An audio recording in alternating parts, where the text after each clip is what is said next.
Asal-usul Banyuwangi. Pada zaman dahulu kala, di ujung paling timur Pulau Jawa, terdapat sebuah kerajaan yang damai, makmur, dan rakyatnya hidup sejahtera. Kerajaan yang makmur dipimpin oleh seorang raja yang adil dan bijaksana bernama Raja Banterang. Pada waktu-waktu tertentu, Raja Banterang pergi berburu ke hutan. Raja Banterang melihat seekor kijang yang sedang minum di pinggir sungai dan memanahnya dari atas kuda. Namun sayang, anak panah yang dilepaskan Raja Banterang meleset dan menancap pada sebuah batang pohon. Kijang tersebut terkejut dan lari ke pepohonan yang rimbun. Kijang yang ketakutan terus berlari menyelamatkan dirinya dari kejaran Raja Banterang. Akhirnya, Kijang bersembunyi di sebuah semak-semak nan rimbun di pinggiran sungai dekat sebuah air terjun. Raja Banterang berkuda hingga sampai ke tepian sungai untuk mengejar Kijang yang lari. Sambil memegang busur dan anak panah, Raja Banterang mengawasi keadaan di sekeliling sungai, mencari Kijang yang melarikan diri. Yang Mulia, apa yang Paduka lakukan di sini? Yang Mulia, maafkan hamba jika membuat Paduka terkejut. Raja Banterang akhirnya menemukan asal suara yang memanggilnya.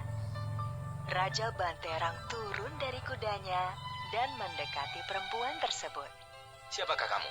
Apakah kamu penunggu hutan ini? Nama hamba Surati. Hamba adalah putri dari kerajaan Klungkung. Hamba di sini karena melarikan diri dari musuh. Ayah hamba telah gugur dalam perang mempertahankan kerajaan.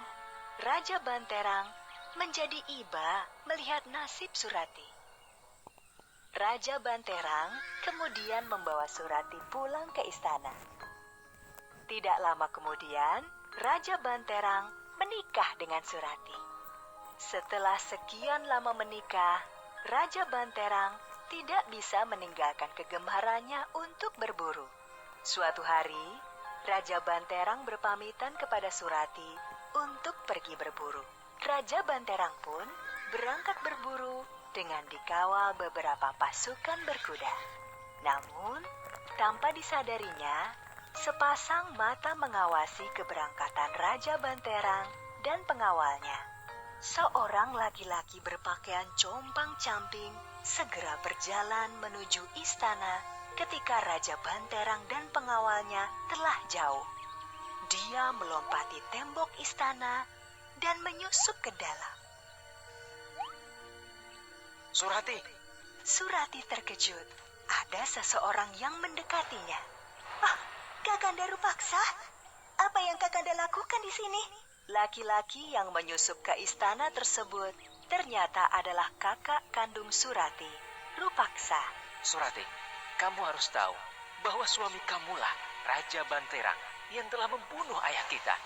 Jadi kamu harus membantuku agar kita bisa membalas dendam demi mendiang ayah kita. Surati sangat terkejut, namun tidak percaya dengan apa yang disampaikan oleh kakaknya.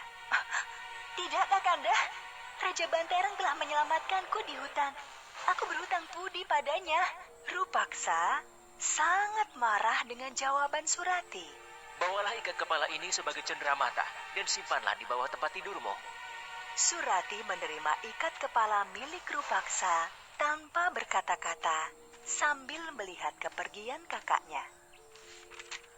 Raja Banterang yang sedang berburu di dalam hutan tidak mengetahui kejadian di istana. Ketika sedang berkuda, Raja Banterang dicegat oleh Rupaksa di tengah hutan. Kamu siapa? Berani sekali mencegatku di tengah jalan seperti ini. Maafkan hamba, Paduka. Hamba hanya ingin memberitahu bahwa istri Paduka merencanakan pembunuhan terhadap Paduka. Berani sekali kamu memfitnah istriku. Apa buktinya? Lihat saja di bawah tempat tidur Paduka. Pasti ada ikat kepala milik orang suruhan istri Paduka.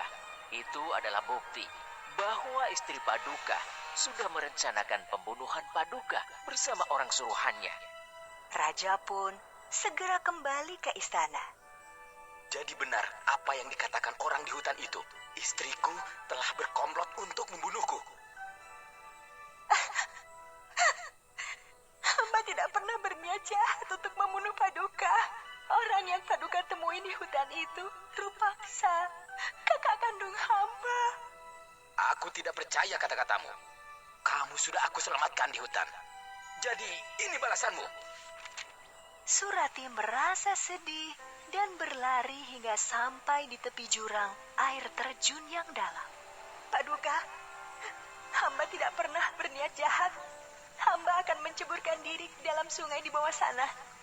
Jika airnya berbau harum, itu artinya hamba tidak bersalah. Tetapi jika berbau busuk, hamba memang bersalah. Surati melompat ke dalam air terjun. Raja Banterang mencoba mencegahnya, namun terlambat. Raja Banterang melihat ke dalam jurang air terjun tempat Surati menjatuhkan diri. Raja Banterang yang terus melihat ke dalam jurang air terjun itu tiba-tiba mencium bau yang sangat harum. Maafkan aku, istriku. Aku justru mempercayai orang lain daripada istriku sendiri. Sejak itulah istilah Banyuwangi muncul. Dalam bahasa Jawa, Banyu artinya air dan wangi artinya harum. Banyuwangi artinya adalah air yang harum.